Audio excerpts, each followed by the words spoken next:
Elizabeth lost Sorry, her you notes. were saying? What? I'm sorry, I just realized this isn't the microphone. Are we just jumping into it? Okay. Huh? Can you? Welcome to the FALA Upcast.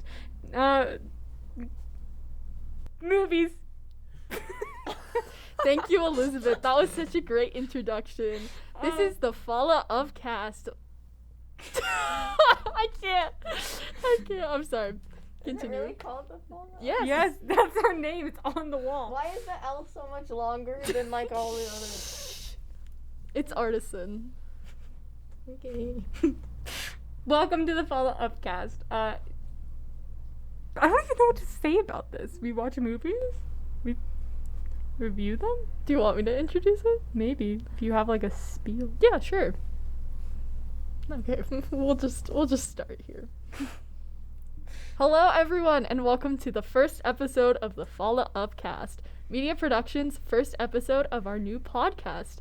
Every week, we will be watching a new movie, and then the following week, we will be reviewing it. So this is a bi-weekly podcast, meaning that we'll have about 2 episodes a month with interchanging guests. Elizabeth, do you want to introduce yourself? I'm Elizabeth Brixen. I'm one of the hosts. Simon is my co-host, but he is not here today. I'm also a member of media production, but I'm just joining today as a guest. I am guest starring. Heck yeah. Yeah. Woo! The movie on today's agenda is Cinderella, but before we start, it should be noted that this podcast will also be on Spotify if you don't want to look at our beautiful faces. Oh wait, also my name is Sierra. I think you already said that one. It's okay. I said I was the guest star. Okay. Guest star, Sierra, same thing. Or did I say co-host? Okay. Uh-oh. Should we give like a short summary of Cinderella 2021? Yeah, so Cinderella 2021 is just the retelling of the classic Cinderella story. Its runtime is 1 hour and 53 minutes. It has a stunning 42% on Rotten Tomatoes and a 4.2% out of 10. Sorry, 4.2 out of 10 on IMDb. So it's a really great movie. They as you sent can it tell. straight to Amazon Prime. Didn't even bother for theaters. Oh, no. And if you don't want to watch it, just know it's like girl boss Cinderella.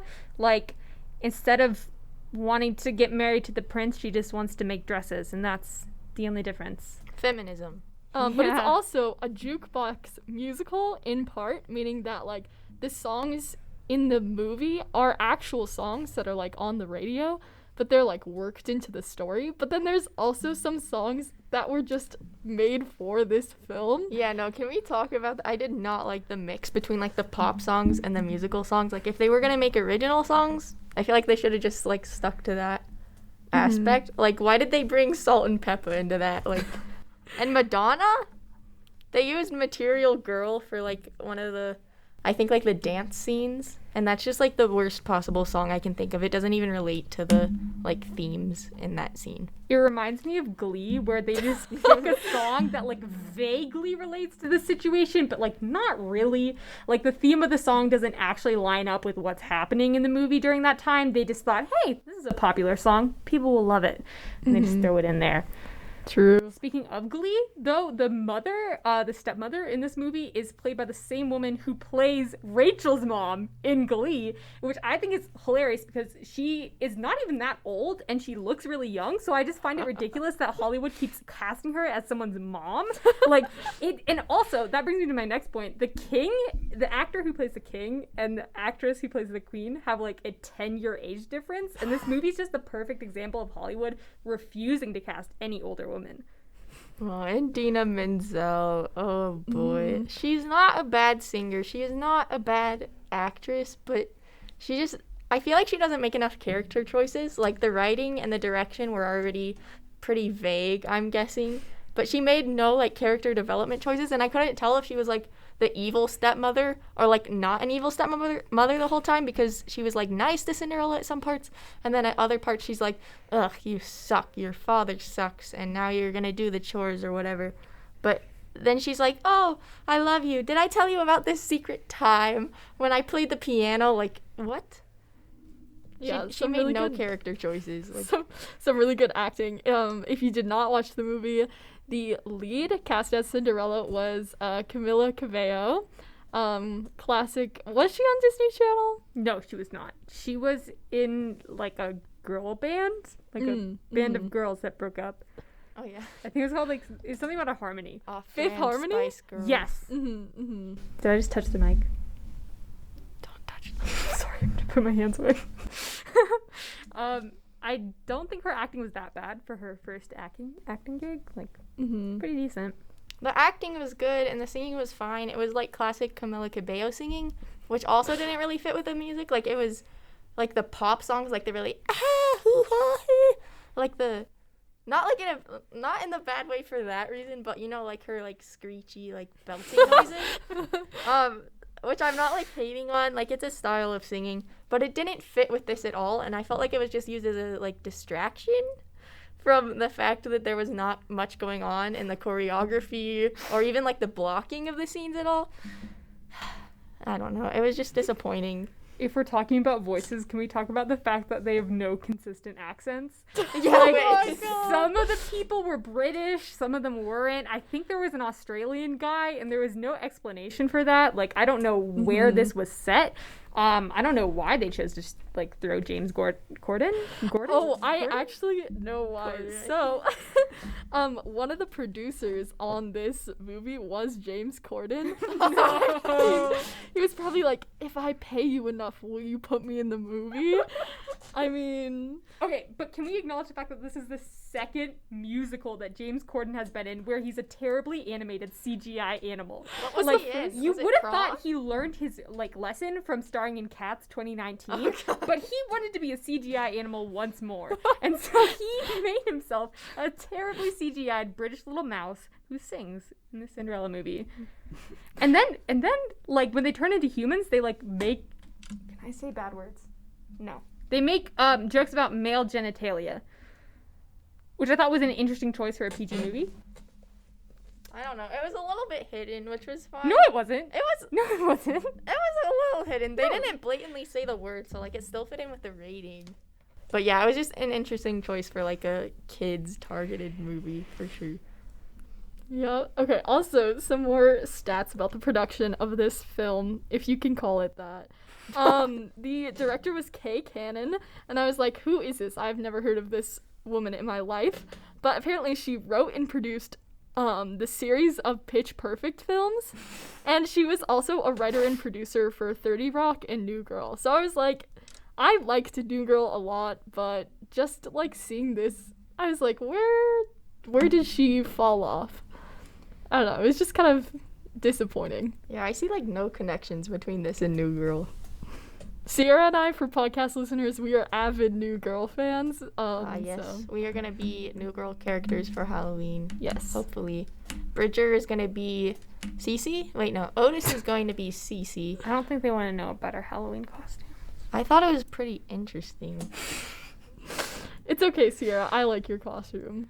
Can we also talk about, like, I don't know when this movie was set, because they tried it, like, they like, the princess, I don't remember her name, it's something with a G, but she started talking about climate change and, like, wealth disparity. Oh, yeah. And there was also, like, this whole feminism girl boss thing going on, and there was, like, gay people, but, like, I'm like, when is this movie set, though? Because they're also, like, wearing clothes from, like, 30 different time periods. Like, but I did enjoy the costumes, actually, because it was just a bunch of, like, bright, oversaturated colors moving around on screen. It felt like I was watching, like, a baby sensory show. Yeah, but I feel like that was just made for the distraction of, like, Well, the it choreography. distracted me.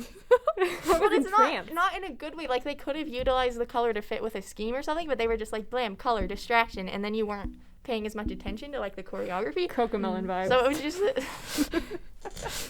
And with the feminism thing, like, they could have made it such a good, like, empowerment, like, theme, I guess, to it, but they still embraced a lot of the gender roles, which was so... Here, I wrote some notes about it. It was, like... So they made, like, the queen have more power, and she was trying to start her own business, but then she got, like, shot down, which was confusing, because why would she even be thinking that if people were just gonna, like, shoot her down? Like, that wasn't even something people were thinking about in that time period. And then they made references to modern day things like Versace and like robot dances in the choreography, which made no sense because they didn't embrace like other modern things. They just kind of threw some in there and then used the modern songs, and it was confusing. Modern songs like Ed Sheeran. I also don't understand like why they would spend so much money on casting like a bunch of famous people if they weren't even going to put it in theaters. Like, I thought this movie was supposed to be a money grab, but like, how are they going to get revenue? You know what I mean? I'm pretty sure they made it and then they all watched it and they were like, wait, this is a bad idea. Let's just put it on Amazon. They knew no one would go and see it in theaters, so they just had to send it straight to Amazon. Amazon Prime, yeah, Amazon Prime. So if you have Prime and you want to go and watch it, do so at your own. That's 2 hours of my life. Yeah, it's like almost 2 hours, which is like 2 hours too long. In retrospect, like after I finished the movie, I'm like, yeah, that could have been 45 minutes long.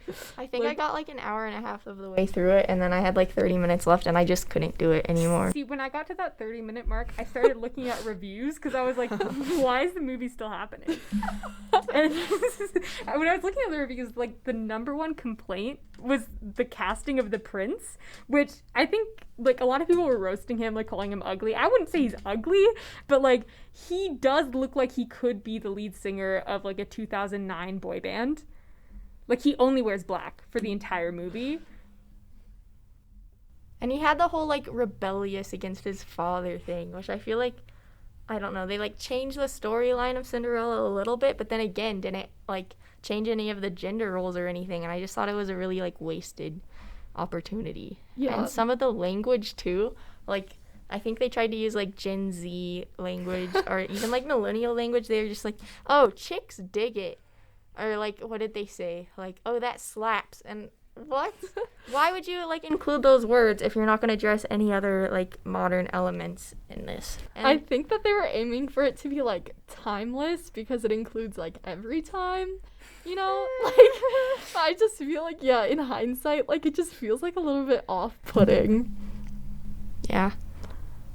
But like, as for changing the story goes, I feel like with any good adaptation, you have to have like a certain amount of like stuff that you change, or like, you know, like really good casting, really like dynamic, I don't know, visual aspects or anything. But like, it just seems like they're like, okay, we'll add this element of she wants to sell dresses. But it's like, the only reason that like she gets into like the business is because like the prince is like, oh, she seems cool, and like takes interest in her. And I'm like, it could have been done so well, but I just feel like what Sierra was saying, you know, where it just like is not quite there. And like they just set up like the sister character, I don't remember her name, it's like something like Gwendolyn. Oh, yeah. I don't know, I think that's it. And they are like, anytime she tries to bring up a point, it's like a joke. And I'm like, when your comic relief character is like a female who's trying to make change, it just feels a little bit icky. Yeah. Speaking of ickiness, can we talk about Camila Cabello being a raging racist? And the fact that they would... What? Oh, yeah. She has said multiple slurs towards black people. She has done blackface. Her manager made her take racial sensitivity courses at the start of her career with Fifth Harmony because she was that bigoted towards black people. And then the fact that they would cast Billy Porter to play a role alongside her, I think it was just a bad casting choice. Like, if they wanted to cast a woman of color to play Cinderella, maybe make it not one that hates black people. I don't know. I think that would have been a much better casting choice. And then I also want to talk about Billy Porter being cast as a fairy godmother. I see what they were trying to do there to be inclusive, but having a black man play a role of servitude towards a light-skinned woman is like kind of problematic. And then also the fact that they... Sorry. I'm so sorry, audio listeners. Also, the fact that they would cast a gay man as a fairy, knowing that word has been used in a derogatory way towards gay men historically, was just not the serve they thought it was.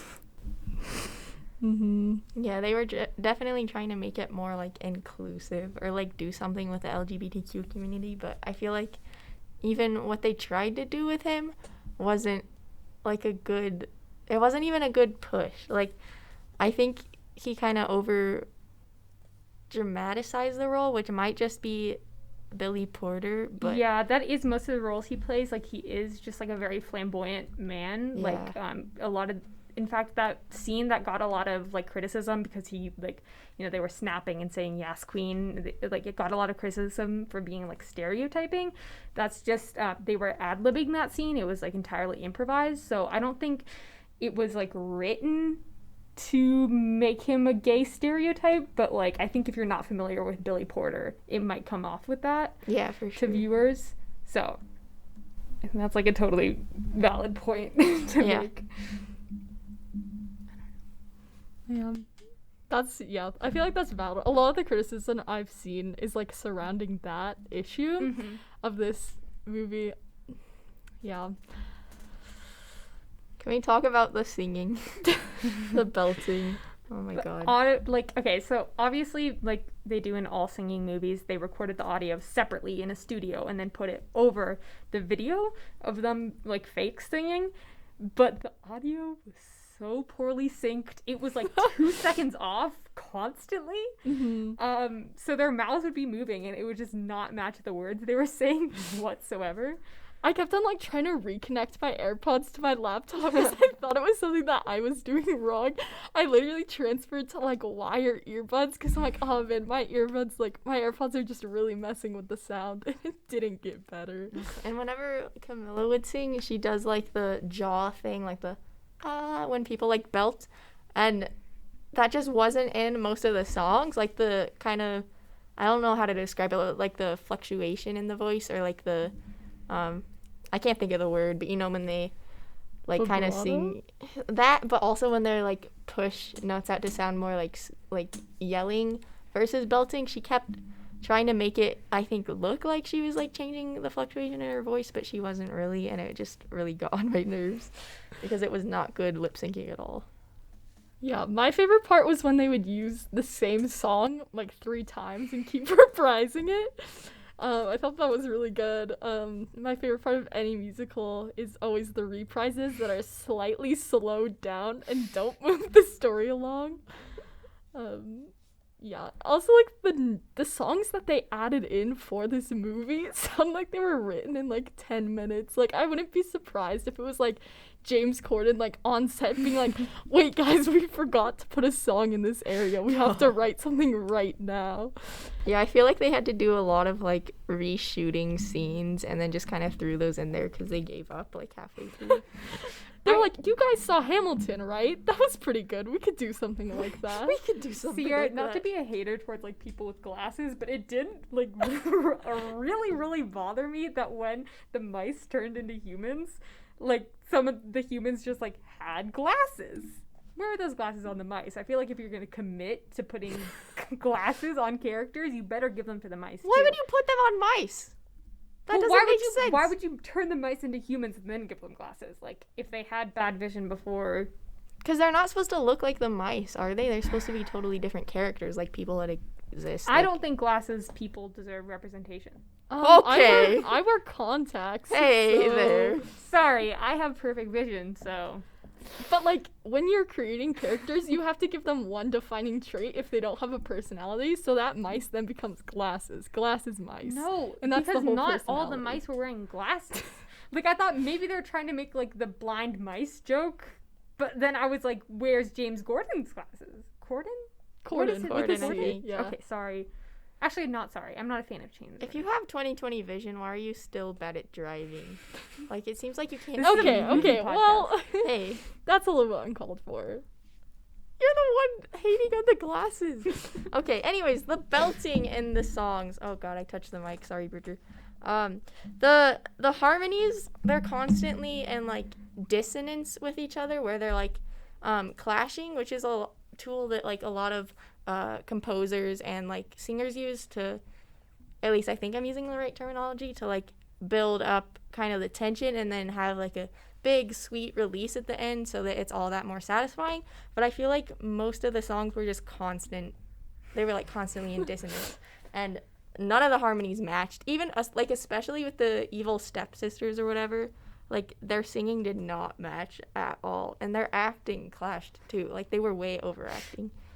Also, the fact that Happy Feet did a better cover of Rhythm Nation than this movie did, that was priceless.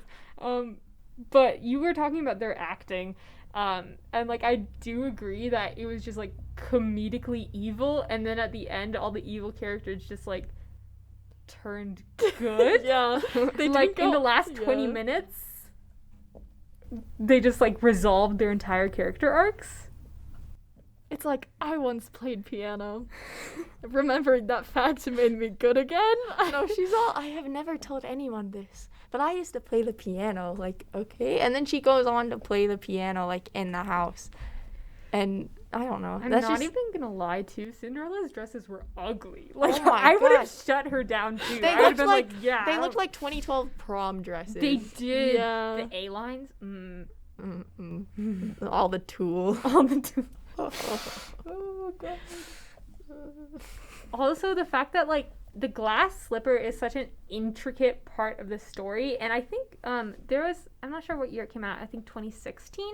There was a Cinderella movie. Yeah. And they had a beautiful glass slipper, which is, like, considering it's, like, the main point of the whole story, I think you would put more effort into making a realistic-looking glass slipper. But it honestly looks like a high-heeled shoe that you could find at, like, Saber's. Like, not to diss their costuming team, because again, like, I did like all the bright colors. I thought that was very entertaining. But, yeah, like, considering it's an integral part of the story, it was kind of an ugly shoe. And it didn't even look like glass. It just looked bedazzled with rhinestones. Yeah. Also, like, the dress in the, like, remake of Cinderella that came before this, I don't know if it was the 2016 one, but like the dress was so, like, I feel like I remember it being really pretty. It was blue too, and I'm sorry, I don't want to cut you off. No, you're I want to good. talk about like the history of Cinderella's dresses. So when it was first being drafted, Cinderella's dress was white, but then they realized, oh, it's gonna look too similar to a wedding gown, and we don't have a blue dressed princess yet, so they gave her a light blue dress to make like dolls more marketable and more clear that it's Cinderella. But then they made her movie. In this movie they made her dress just white. Like if you're gonna make it white, at least make it look pretty. I understand. I understand that they wanted it to not look like a wedding dress, but like it just was not great. And then when they had all the princesses from like around the world dancing, there were some beautiful costume designs. Yes. Like I think that was like a great place where they showed representation. It made sense for them to have like women of all different races and like ethnicities, and they had like dresses from different cultures, and I thought that was like a good moment of diversity, and it didn't feel forced like a lot of the diversity in this movie did. I don't know, I just thought like clearly the costume designers could do like beautiful dresses, and they just maybe they didn't like Camila. Like I don't blame them. It's like I don't know, I think they kind of did Camila a little bit dirty. The sets also felt like, I don't know how to describe it other than like flat. It felt like very like something that you would see on stage, which like could be really cool if it like seemed like a play almost. But to me, it just felt like a little bit weird and empty. Like it looked like they filmed it on like a dirt lot when they were doing like the last like dance scene. And like the whole marketplace, I'm like, why aren't there like more shops? It just looked a little bit bare. Marketplace. And there were either like too many extras or not enough, I feel like.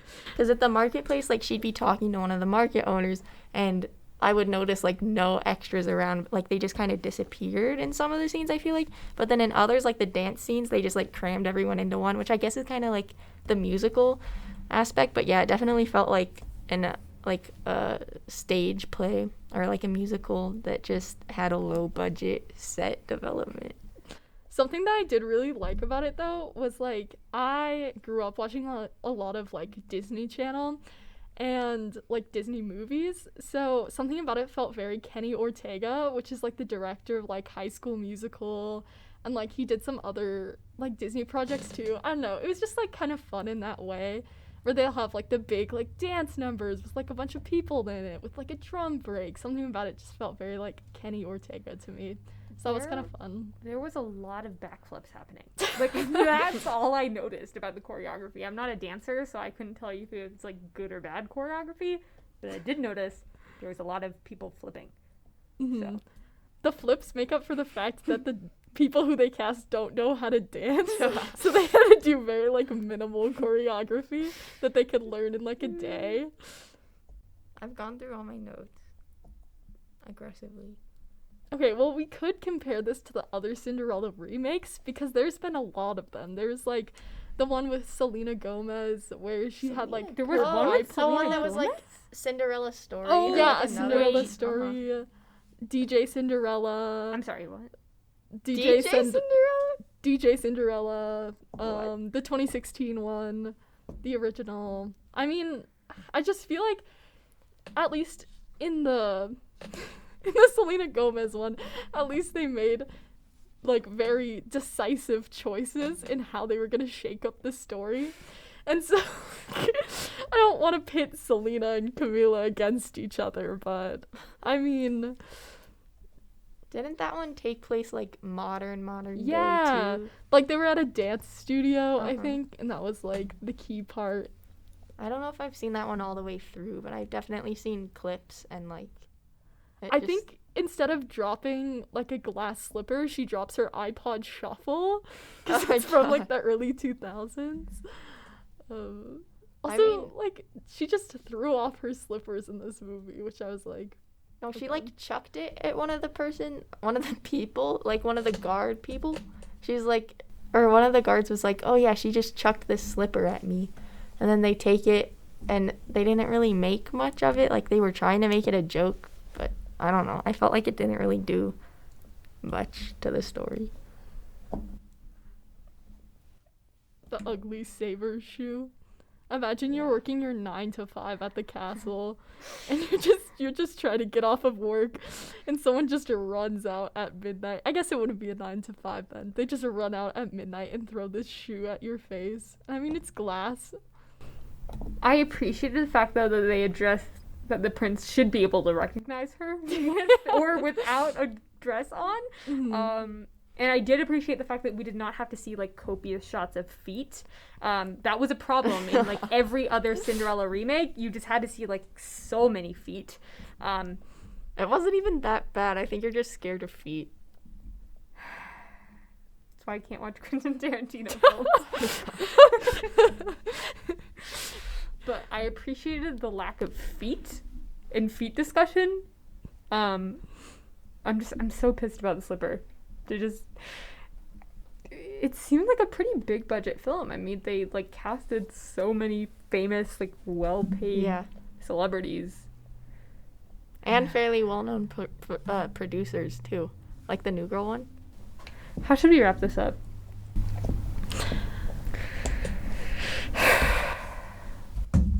You're welcome that I came here. Thank you, Sierra, for joining us. I mean, I feel kind of bad for, like, dunking on this Cinderella movie the whole time, but honestly, it was kind of hard while watching it I was watching it late at night, and I was like, what is keeping me awake to finish watching this? And so, I mean, I don't feel that bad for dunking on it, but, like, there was a lot that they could have done differently. I was pretty entertained. Like, it did not feel like 2 hours. I think, again, because it's just, like, baby sensory video vibes, like, bright colors moving around on screen. I was kind of, like, hypnotized. Sierra, closing remarks. Don't watch it. Unless you want to, then watch it, but I don't recommend. 1 out of 10 recommend. Not Woodruff approved. Not. I mean, I feel like it could be, if you're gonna go see it with some friends, I feel like then it'd be more fun. No, if you want to hate on a movie with friends, go watch Sonic. Or you could watch the movie that we will be discussing in our next podcast, Old. So if you're Is interested that a in plug? following along with us next week, we highly suggest that you go and watch it. And, I'm sorry, 2 weeks from now, because it's going to be every other week, bi-weekly, yes. So if you're interested in following along with us, if you want to be able to relate to what we're saying, go and check out Old, and we will see you next time. Bye.